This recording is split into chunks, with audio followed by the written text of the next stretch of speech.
بسم الله الرحمن الرحيم.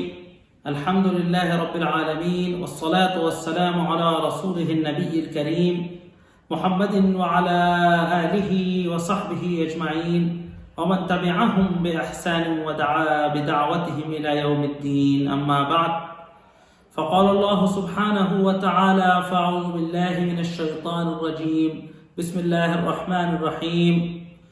سنقرئك فلا تنسى إلا ما شاء الله إنه يعلم الجهر وما يخفى وسنيسرك لليسرى فذكر إن نفعت الذكرى سيذكر من يخشى ويتجنبها الأشقى الذي يصلى النار الكبرى ثم لا يموت فيها ولا يحيا قد أفلح من تزكى وذكر اسم ربه فصلى بل تؤثرون الحياة الدنيا والآخرة خير وأبقى إن هذا لفي الصحف الأولى صحف إبراہیم و موسیٰ.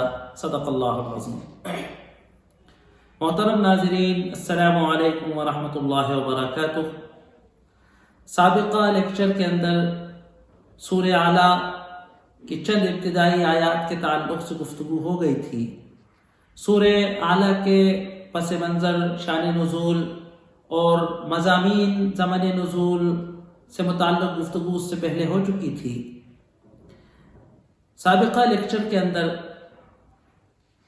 سورہ اعلیٰ کی چند ابتدائی آیات کے تعلق سے جو گفتگو ہوئی تھی، اس کا خلاصہ آپ یوں بیان کر سکتے ہیں کہ اللہ تبارک و تعالیٰ نے اپنے مقدس و بالاتر نام کی پاکیزگی کو بیان کرنے کا حکم دیا. سبح اسم ربک الاعلی الذی خلق فسوى والذی قدر فہدى والذی اخرج المرعى فجعله غثاء احوى. کہ اللہ تبارک و تعالیٰ نے اپنے برگزیدہ نام کی پاکیزگی بیان کرنے کا حکم دیا. گویا کہ توحید میں اللہ تبارک و تعالیٰ کی ذات کی حقیقت اور اس کی ذات سے متعلق جو صفات ہیں اس کو پہچاننے اور اس کی ذات و صفات کو ہر کمی، ہر نقص، ہر شرک سے پاک کرنے کا حکم دیا گیا. پھر اللہ تبارک و تعالیٰ کی چند عظیم صفات کا ذکر کیا گیا. نمبر 1 کہ تخلیق، خلق فسوا، کہ تخلیق کی اور کیا خوب کی. دوسری صفت کہ قدر فہدا، کہ اپنی تمام مخلوقات کو تقدیر کے ساتھ، اندازے کے ساتھ، سارے آگے پیچھے کو آنکھ لیا، مقدر کر دیا. وہدا، اور ہر چیز کو رہبری اور رہنمائی کی. فطری رہبری اور رہنمائی بھی مراد ہے، اور اللہ تبارک و تعالیٰ نے اپنے انبیاء کے ذریعے، کتابوں کے ذریعے جو انسانوں کو توحید کی اور دین کی رہبری کی، وہ بھی مراد ہے. اس کے بعد اخرج المرعى فجعلہ غثاء احوى، کہ جس نے زمین میں سبزہ اگایا، چراگاہ اگائی. فجعلہ غثاء احوى، پھر اس کو سوکھا ہوا بھوسا، سیاہ رنگ کا سوکھا ہوا خشک بنا دیا. اس میں اللہ تبارک و تعالیٰ ایک اشارہ دیتا ہے کہ تمام وہ چیزیں جو اس نے پیدا فرمائی ہیں، ان کی ایک ان کا آغاز ہوتا ہے، ان کا عروج ہوتا ہے، پھر ان کا زوال ہوتا ہے، پھر ان کی فنا. پوری کائنات کا جو مزاج ہے، چاہے وہ پودا ہو، چاہے وہ درخت ہو، چاہے وہ اناج ہو، چاہے وہ گھاس پھوس ہو، چاہے وہ کیڑے مکوڑے ہوں، چاہے وہ پرندے ہوں، چاہے وہ چرندے ہوں، چاہے وہ جانور ہوں، چاہے وہ اشرف المخلوقات انسان ہو، چاہے وہ یہ پوری کائنات، یہ سورج و چاند، اللہ تبارک و تعالیٰ نے اس کو آغاز کیا، اس کا عروج ہوا، اس کا زوال ہوگا، اور ایک دن اس کی فنا ہے. عرب کے پس منظر میں چراگاہ، چارے کی اہمیت کو مد نظر رکھتے ہوئے چارے کو جو وہ دیکھتے تھے اور چارے کی آمد سے جو خوش ہوتے تھے اور چارے کے ہرے بھرے ہونے سے جو ان کی زندگی کے اندر ایک اس کو کہا جاتا ہے کہ ایک امارت حیات، ایک زندگی کی علامت مانی جاتی تھی. اور پھر بارش رک جانے کے بعد، گرمی آ جانے کے وقت وہ سوکھ کر بھوسا بنتی تھی اور فنا کی دلیل ہوتی تھی. اب اس کے بعد اللہ تبارک و تعالیٰ توحید کے اس پورشن کے بعد اللہ تبارک و تعالیٰ نبوت کی طرف گفتگو کو لا رہا ہے، اور یہاں ابتداء وحی کے تعلق سے جو سورت کے آغاز میں مقدمے میں پس منظر میں جو گفتگو کی گئی تھی کہ سرور کائنات محمد صلی اللہ علیہ وآلہ وصحبہ وسلم کو آغاز وحی میں قرآن میں صرف تین جگہ اخذ وحی کے آداب کے بارے میں آپ کو اشارہ کیا گیا۔ اس میں تعلیم کے سلسلے میں جب کبھی گفتگو ہوتی ہے تو اس میں ایک نقطہ نکالا گیا کہ ایک ذہین طالب علم کے لیے ضروری ہے کہ 3 بار کے بعد اس کو کبھی ٹوکنے کی ضرورت نہ پڑے۔ جب آپ پر وحی آتی تھی تو آپ کے لیے ایک بہت نیا تجربہ تھا۔ اِنَّا سَنُلْقِي عَلَيْكَ قَوْلًا ثَقِيلًا، قرآن خود کہہ رہا ہے کہ بڑی وزنی بات تھی، بڑی بھاری بات تھی۔ تو جب حضرت جبریل علیہ السلام آپ کو وحی پڑھاتے تھے تو آپ ان کے چلے جانے کے بعد اس وحی کے بھول جانے کے ڈر سے ان کے پڑھانے کے ہی بیچ میں اس کو دہرانا شروع کر دیتے تھے تیز۔ اس کے سلسلے میں سورہ طٰہٰ کے اندر کہا گیا کہ وَلَا تَعْجَلْ بِالْقُرْآنِ مِن قَبْلِ أَن يُقْضَىٰ إِلَيْكَ وَحْيُهُ وَقُلْ رَبِّ زِدْنِي عِلْمًا، کہ جلد بازی نہ کیا کرو قرآن کو پڑھنے میں اس سے پہلے کہ اس کی پوری وحی نہ ختم ہو جائے۔ وَقُلْ، اور یوں کہا کرو رَبِّ زِدْنِي عِلْمًا، اے رب میرے علم میں اضافہ فرما۔ اگر آپ غور کریں گے تو اس آغاز وحی کے موقع پر اللہ تبارک و تعالیٰ نبی کو یہ دعا سکھا رہا ہے کہ اے رب میرے علم میں اضافہ فرما۔ نہ دولت میں اضافے کی دعا سکھائی گئی، نہ زمین و جائیداد میں اضافے کی دعا سکھائی گئی، نہ عوان و انصار میں اضافے کی دعا سکھائی گئی تو علم میں اضافے کی دعا سکھائی۔ گویا کہ دنیا کی تمام ترقیاں، دنیا کی تمام کامیابیاں، دنیا کی تمام فتوحات علم کے اضافے پر ان کا دار و مدار ہے۔ پھر اللہ تبارک و تعالیٰ نے ایک اور مقام پر کہا کہ وَلَا تُحَرِّكْ بِهِ لِسَانَكَ لِتَعْجَلَ بِهِ إِنَّ عَلَيْنَا جَمْعَهُ وَقُرْآنَهُ، اپنی زبان کو قرآن کی ادائیگی کرتے وقت حرکت نہ دیا کرو تیز یاد کرنے کے لیے۔ إِنَّ عَلَيْنَا جَمْعَهُ، ہمارے اوپر یہ ذمہ داری ہے کہ ہم اس کو آپ کے سینے میں محفوظ کر دیں گے۔ وَإِنَّ عَلَيْنَا قُرْآنَ، اور ہم ہی اس کو آپ سے پڑھوائیں گے۔ فَإِذَا قَرَأْنَاهُ فَاتَّبِعْ قُرْآنَهُ، بس جب ہم اس کو پڑھا کریں، جب آپ پر یہ پڑھایا جایا کرے آپ کو، فَاتَّبِعْ قُرْآنَهُ، تو اس کے پڑھنے کی پیروی کیا کیجیے۔ جیسا پڑھایا جا رہا ہے ایسا پڑھتے چلے جائیے۔ یہ اللہ تبارک و تعالیٰ کا معجزہ تھا کہ اتنا بڑا قرآن کہ جس کو مدارس کے اندر بچوں کو یاد کرایا جاتا ہے تو 2 3 4 سال تک پورے دن بھر ایک ہنگامہ آرائی ہوتی ہے کہ یاد ہو رہا ہے۔ میں سمجھتا ہوں کہ شاید دنیا کے مشکل ترین کاموں میں قرآن کے حفظ کو مانا جاتا ہے۔ اللہ کے رسول صلی اللہ علیہ وآلہ وصحبہ وسلم کی وحی کا یہ معجزہ تھا کہ ایک بار فرشتہ وحی آپ کو سناتا تھا یا ایک بار آپ پر القاء ہوتا تھا اور آپ کو وہ بہو چوں کتو یاد رہتا۔ یہ خود اس قرآن کے وحی ہونے کی، یہ خود اس قرآن کے معجزے کی ایک دلیل ہے۔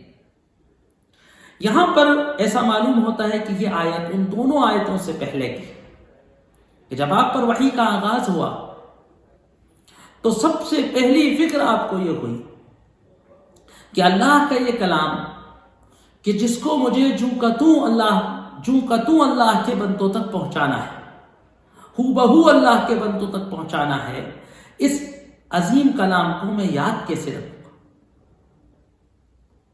یہ آپ کو سب سے پہلے فکر لاحق ہے۔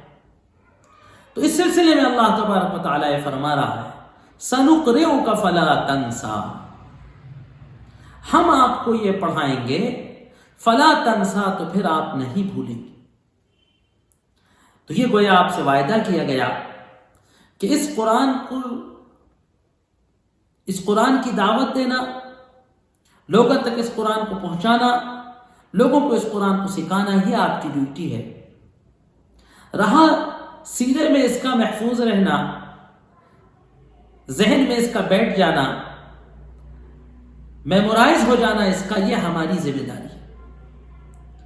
یہاں سے ہم اپنے طلبہ کو ایک ہدایت دیتے ہیں کہ اگر آپ قرآن کو اور قرآن کے علم کو دوسروں تک پہنچاتے رہیں گے، اس کی دعوت دیتے رہیں گے، دوسروں کو سکھاتے رہیں گے، تو آپ کے سینے میں یہ محفوظ رہے گا۔ آپ کے سینے میں اس کا محفوظ رہنا اللہ تبارک و تعالیٰ کی طرف سے انشاءاللہ ہوگا، کیونکہ اللہ کہہ رہا ہے سَنُقْرِئُكَ فَلَا تَنْسَىٰ إِلَّا مَا شَاءَ اللَّهُ۔ اب ظاہر سی بات ہے دنیا کے اندر جو بھی کچھ ہوتا ہے وہ اللہ تبارک و تعالیٰ کی مشیت کے بغیر نہ ہوا ہے، نہ ہوگا، نہ ہوتا ہے۔ تو سوائے اس کے کہ جو اللہ چاہے، سوائے اس کے کہ جو اللہ ہی آپ کو بھلانا چاہے، تو وہ آپ بھول سکتے ہیں۔ علماء نے کہا کہ اس سے مراد قرآن کی وہ منسوخ آیات ہیں کہ جو پہلے تو اللہ تبارک و تعالیٰ نے اتاری تھی، اللہ کے رسول صلی اللہ علیہ وآلہ وصحبہ وسلم ان کو پڑھتے تھے، سناتے تھے، پھر اللہ نے انہیں منسوخ کر دی، تو وہ آپ کی یادداشت سے ختم بھی ہو۔ یہ قرآن کا صرف معجزہ ہے کہ وہ دل و دماغ میں یاد رہتا ہے۔ جو قرآن کا حصہ قرآن نہیں رہا، وہ اللہ تبارک و تعالیٰ نے دلوں سے اس کو بھلا بھی دیا۔ خالی سرور کائنات کے دل ہی سے نہیں، بلکہ تمام صحابہ کرام رضوان اللہ علیہم اجمعین کہ آغاز اسلام میں جو اسلام نے قبول کیا تھا اور منسوخ آیات انہیں یاد تھیں، اللہ تبارک و تعالیٰ نے ان کے دلوں سے بھلا دیا۔ کبھی ایسا نہیں ہوا کہ روانی میں پڑھتے ہوئے غلطی سے کسی صحابی نے منسوخ آیت کو پڑھ ڈالی ہو، ارے تو یاد ہی نہیں رہا تھا مجھے۔ خود اللہ تبارک و تعالیٰ نے لوگوں کے سینوں سے، لوگوں کے دلوں اور دماغ سے وہ منسوخ آیات کو رفع کر لیا۔ اس الا ما شاء اللہ انہ یعلم الجہر وما یخفی۔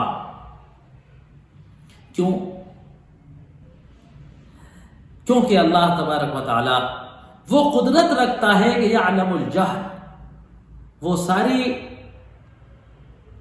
جہر کو، بلند، جو بلند آواز سے بولا جائے، بلند آوازوں سے جس چیز کا تذکرہ کیا جائے، علانیہ جس کام کو کیا جائے، وہ بھی جانتا ہے، اور اس کو بھی جانتا ہے کہ جو چھپا ہوا ہو، جو مخفی ہو، ہے نا۔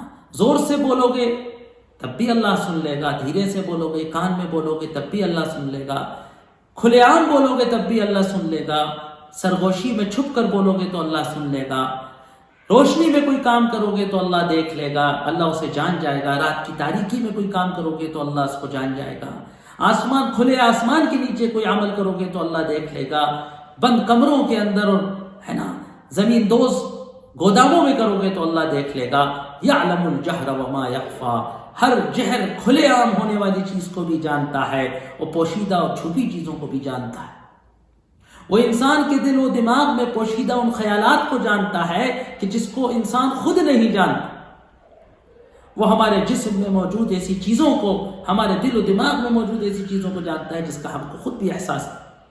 یعلم الجہر وما یخفی۔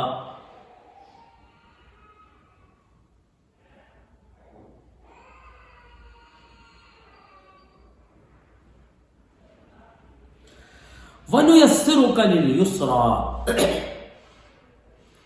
اب یہاں اللہ کے رسول صلی اللہ علیہ وآلہ وصحبہ وسلم کی جو دعوتی مشن ہے اس کی طرف اشارہ ہو رہا ہے۔ جیسے آپ کو معلوم ہے کہ یہ مکے کے بالکل آغاز، مکی دور کے آغاز کے زمانے کی صورت ہے، اور مکی صورتوں کا ترہ امتیاز یہ ہے کہ بہت مختصر فقروں کے اندر، بہت شارٹ الفاظ، جملوں کے اندر بنیادی باتیں کی جاتی ہیں۔ تو اب یہاں گفتگو جو ہے اللہ کے رسول صلی اللہ علیہ وسلم کے جو کام ہے، جو آپ کا دعوت ہے، اس کی طرف منتقل ہو رہی ہے۔ کہا گیا وَسَنُيَسِّرُكَ لِلْيُسْرَىٰ۔ اب قرآن کی وحی کو اخذ کرنا ایک مشکل کام، اس کو اپنے سینے میں محفوظ رکھنا اس سے بڑا مشکل کام، پھر ان نامساعد حالات میں، مکے کی اس مخالفت کے دور میں، کفار اور مشرکین قریش کی دشمنی کے سامنے، اس بے بساطی، بے اسباب، بے وسائل، بے اعوان و انصار، بے یار و مددگار، اتنا بوجھل کام کرنا کہ شرک کے سمندر میں مکہ جو اس وقت شرک کی راجدھانی تھی، اس کے اندر کھڑے ہو کر ایک اللہ کی توحید کی دعوت دینا اتنا بھاری کام تھا، اتنا مشکل کام تھا کہ واقعی اگر انسان کو اللہ کی اعانت و نصرت کا احساس و یقین نہ ہو تو اس سلسلے میں پہلا قدم اٹھانا ہی انسان کے لیے دشوار و ناگزیر ہو جائے۔ اب ایک جس کو کہا جاتا ہے نا کہ بلینک مستقبل، کہ میں اس دعوت کو لے کر قریش کے اس معاشرے میں کھڑا ہوں گا تو جواب کیا ملے گا، انجام کیا ہوگا، رد عمل کیا ہوگا، میں وسائل کیا اختیار کروں گا، اسباب میرے پاس کہاں سے آئیں گے، آبار و انصار کہاں سے آئیں گے، میری پناہی کون کرے گا، میری حفاظت کون کرے گا، اتنی مشکل بات کو میں لوگوں کو کیسے سمجھاؤں گا۔ شرک پر گھٹی میں جن کے شرک پڑا ہے، نسلوں سے صدیوں سے جو شرک میں ڈوبے ہوئے ہیں، وہ اس حقیقت حیات کو کیسے سمجھیں گے۔ ایک جملے میں اللہ تبارک و تعالی نے ان تمام احساسات کو، ان تمام جذبات کو ختم کر دیا، ان سارے اٹھنے والے سوالات کا ایک جملے میں جواب دے دیا اللہ تبارک و تعالی نے کہ وَسَنُيَسِّرُكَ لِلْيُسْرَى، بس ہم تمہیں یسرا کی طرف، ہم تمہارے لیے آسانی کا راستہ ہموار دیں۔ نیسرو کا سارا یسر چلا دیں گے، یسرا سہولت کی طرف ہم تم کو چلا دیں گے۔ اب یہاں علماء کرام نے اس کے کئی ترجمے کیے ہیں۔ ایک تشریح تو اس کی علماء نے کی ہے کہ قرآن میں کئی مقامات پر یسرا جنت کو کہا گیا ہے اور عسرا جہنم کو، دوزخ کو کہا گیا ہے، اور ہم تمہیں جنت کے راستے پہ چلائیں گے۔ جنت تک جانا کوئی آسان کام نہیں ہے، بڑا دشواریوں سے بھرا راستہ ہے، لیکن جو ایک بار اللہ پر یقین کر کے، ایمان لا کر، اللہ پر اعتماد کر کر اس پر چلنا شروع کر دیتا ہے تو اللہ تبارک و تعالیٰ اس کے لیے اس پہ چلنا آسان کر دیتا ہے۔ دیکھنے والوں کو لگتا ہے کہ کیسے یہ ایسا کر سکتا ہے، لیکن اللہ تبارک و تعالیٰ اس کے اندر وہ عزیمت پیدا کر دیتا ہے، وہ ہمت پیدا کر دیتا ہے، اس کے دل میں وہ قوت آ جاتی ہے، دنیا اس کے سامنے ایسی ہیچ ہو جاتی ہے، قربان جن چیزوں کو وہ قربان کرتا ہے اور لوگوں کی آنکھیں پھٹی رہ جاتی ہیں، اس کے لیے ان چیزوں کی قربانی دینا، ان کو اللہ کے لیے چھوڑ دینا اس کو کوئی مشکل نہیں لگتا۔ تو ہم تم کو جنت کی طرف، جنت کے لیے ہم تمہارے لیے جنت کا راستہ ہموار کرتے ہیں۔ دوسرے علماء نے اسی سے ملتی جلتی کو بات کہی کہ یسرا جو ہے وہ جنت کا راستہ ہے، یعنی وہ دین کا طریقہ، وہ اسلام کا راستہ، وہ صراط مستقیم، وہ ایمان و توحید کا راستہ کہ جو انجام کو جنت کی طرف لے جائے۔ تو سنیسرک للیسرا، ہم تمہارے لیے دین پہ چلنا، صراط مستقیم پہ چلنا آسان کر دیں۔ ابھی تمہیں جو جتنا دشوار لگ رہا ہے، دیکھ کر جتنا مشکل لگ رہا ہے، دیکھ کر جتنا خطرناک لگ رہا ہے، قدم رکھنے کے بعد پھر اتنا خطرناک نہیں رہے گا، کیونکہ اللہ تبارک و تعالیٰ تمہارے لیے اس پر چلنا آسان فرما دیں گے، تمہارے لیے اس راستے کو ہموار فرما دیں گے۔ اب کہہ رہے ہیں کہ تیسرا ترجمہ ہے کہ یسرا سے مراد ہے آسانیاں، نیسرک للیسرا، ہم تمہارے لیے اس دعوت کے راستے میں آسانیاں پیدا کریں۔ اگر آپ غور سے تھوڑا غور کریں اگر اس پر، تو سارے اقوال تقریباً ایک ہی اقوال ہے۔ دعوت کے راستے میں آسانی ہونا یعنی صراط مستقیم پہ چلنا آسان ہونا، صراط مستقیم پہ چلنا آسان ہونا تو یعنی جنت میں جانا آسان ہونا۔ وَسَنُيَسِّرُكَ لِلْيُسْرَى، بس اب اللہ کے رسول صلی اللہ علیہ وسلم کو دعوت کے کام کی طرف ابھارا جا رہا ہے۔ فَذَكِّرْ إِن نَفَعَتِ الذِّكْرَى، بس تذکیر کریے، آپ انجام کی پرواہ کیے بغیر یاد دہانی کرائیے۔ ذکر یذکرو کہتے ہیں یاد دلانا۔ آپ کا کام ہے بھٹکے ہوئے انسانوں کو، بھولے ہوئے انسانوں کو ان کے خدا کی طرف رہنمائی کرنا، صراط مستقیم کی ہدایت دینا ہے، صراط مستقیم کے طرف رہنمائی کرنا، یاد دلانا، ان کو ان کی حیثیت یاد دلانا، ان کو خدا یاد دلانا، ان کو ان کی حقیقی زندگی کی ذمہ داری کا یاد دلانا۔ ہدایت پانا یا ہدایت نہ پانا، آپ کے پیغام کو قبول کرنا یا آپ کے پیغام کو مسترد کر دینا، یہ ان کی مرضی ہے۔ اللہ ان کے ارادوں کو دیکھتے ہوئے کس کے نصیب میں اس نے ہدایت لکھی ہے اور کس کے ارادے کو دیکھتے ہوئے اس کے نصیب میں گمراہی لکھی ہے، یہ اللہ کا کام ہے۔ نبی کا کام، داعی کا کام بہتر انداز سے پورے اخلاص کے ساتھ اپنے آپ کو دعوت میں فنا کر کے وہ شخص کے جس کو دعوت دے رہا ہے اس کے تئیں پوری ہمدردی کے ساتھ، محبت کے ساتھ اس تک دعوت پہنچا دینا، یہ نبی کا کام ہے اور نبی کی جگہ کھڑے ہونے والے ہر داعی کا کام ہے۔ فذکر، بس آپ تو تذکیر کا کام کیجئے، جگہ جو بھی ہو، موقع جو بھی ہو، محل جو بھی ہو، وقت جو بھی ہو، سامنے مخاطب جو بھی ہو، فذکر، بس آپ تذکیر کا کام کریے۔ ان نفعت الذکریٰ، جہاں کہیں آپ کو تذکیر مفید نظر آ رہے، ان نفعت الذکریٰ، اگر ذکرہ مفید ہو، جہاں بھی آپ کو قبولیت کی ادنا سی امید ہو، جہاں بھی آپ کو بات پیش کرنے کی جگہ لگ رہی ہو، وہاں آپ جگہ بات پیش کر دیجیے۔ فذکر، بس آپ تو یاد دہانی دلائیے، ان نفعت الذکریٰ، اگر یاد دہانی، اس کا مطلب یہ نہیں ہے کہ اگر یاد دہانی سے فائدہ نہ ہو سکتا ہو، لوگ آپ کو چپ رہنے صاحب نہیں سننا تو آپ دعوت کا کام چھوڑ دیجیے، یہ مطلب نہیں۔ دیکھیے آگے چوائس آ رہی ہے، آگے آ رہی ہے کہ جس کو قبول کرنا ہوگا، جس کی نفس قبول کرنے کے لائق ہوگی، وہ اس کو قبول کر لے، اور جس نے جھٹلانے کا تہیہ کر رکھا ہے اور اس کے اس رویے اور ارادے کی وجہ سے اللہ تبارک و تعالیٰ نے اس پر گمراہی چسپاں کر دی ہے، وہ آپ کی بات کو نہیں مانے۔ لیکن آپ کا کام کیا ہے کہ آپ تذکیر کرتے رہیے، جہاں کہیں تذکیر مفید نظر آتی۔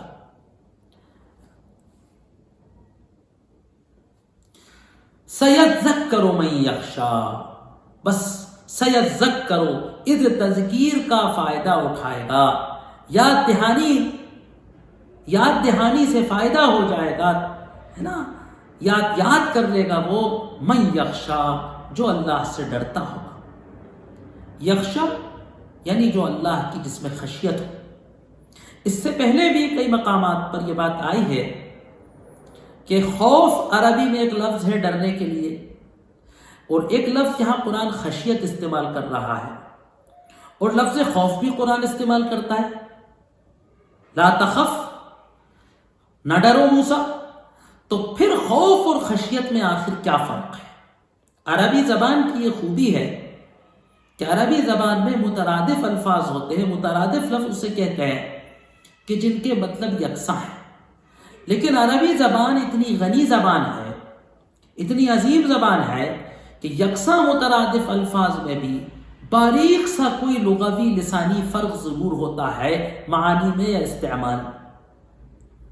تو خوف اور خشیت کا فرق کیا ہے کہ دیکھیے، خوف تو کسی ڈراؤنی چیز سے بھی ہوتا ہے، خوف دشمن سے بھی ہوتا ہے، خوف جنگلی جانور سے ہوتا ہے، لیکن خشیت اس خوف کو کہا جاتا ہے کہ جس میں احترام کے جذبات شامل ہیں۔ اس کی ایک بہت اچھی مثال ہے۔ خوف اور خشیت کا فرق یہ ہے کہ مثال کے طور پر ایک شخص ہے اور وہ کسی گناہ کی حالت میں ہے، اچانک اس کمرے کا دروازہ کھلتا ہے اور شہر کا ایس پی پولیس کے ساتھ چھاپا مار کر اس کمرے میں داخل ہوتا ہے، اور یہ شخص ثبوت کے ساتھ رنگے ہاتھ ملوث پکڑا جاتا ہے۔ ظاہر سی بات ہے پولیس کو دیکھ کر ڈر جائے گا، سہم جائے گا،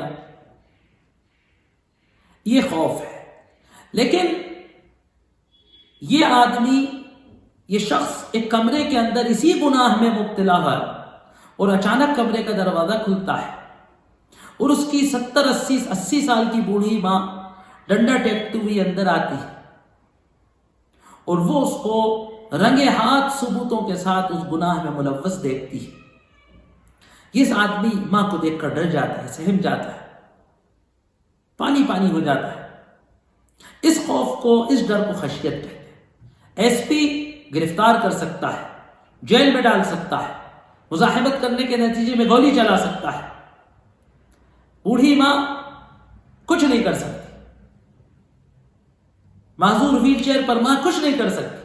لیکن ایس پی سے جتنی ڈرے گا انسان، یا انسان پر جو کیفیت ہوگی پولیس کے اندر آنے پر، ماں کے اندر آنے پر، اس سے جو کیفیت ہوگی اس کا تصور نہیں کیا جا سکتا.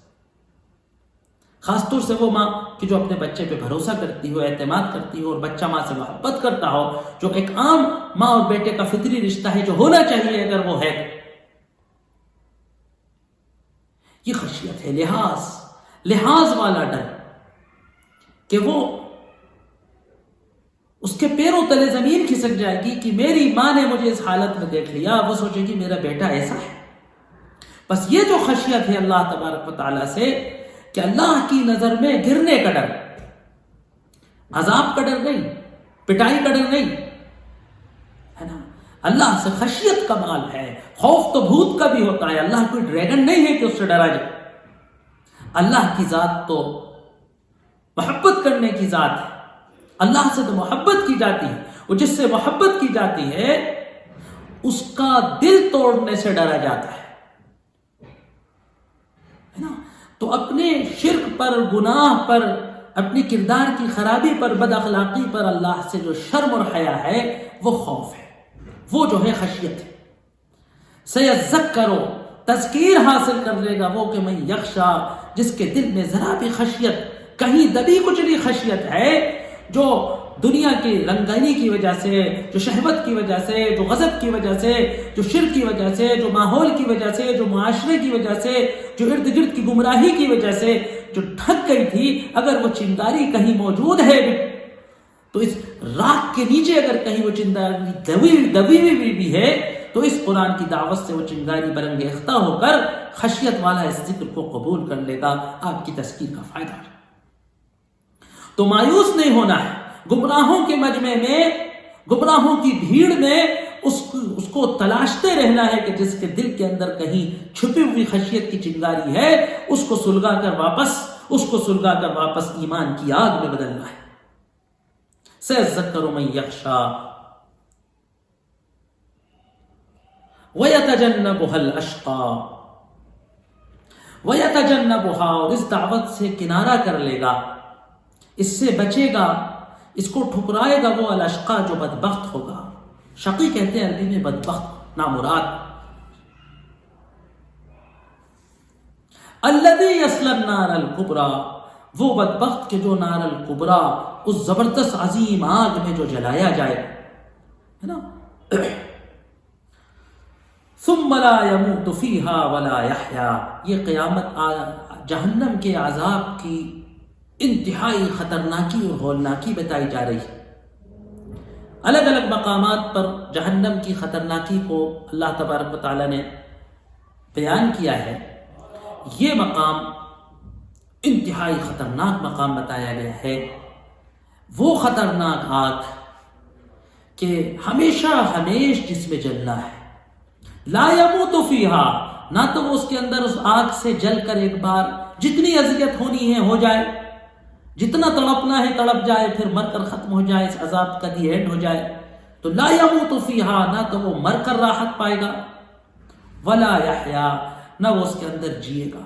وہ جو زندگی ہوگی جہنم کی، نہ تو اس کو جینے لائق ہوگی، نہ تو اس کو زندگی کہا جا سکتا، اور نہ ہی موت ہوگی کہ احساس تکلیف ختم ہو جائے.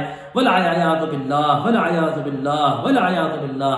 اللہ حفاظت فرمائے کہ ہمیشہ جلنے کی آگ. نہ تو موت سے، یعنی آخری درجہ انسان کی تکلیف کا، اذیت کا وہ ہوتا ہے.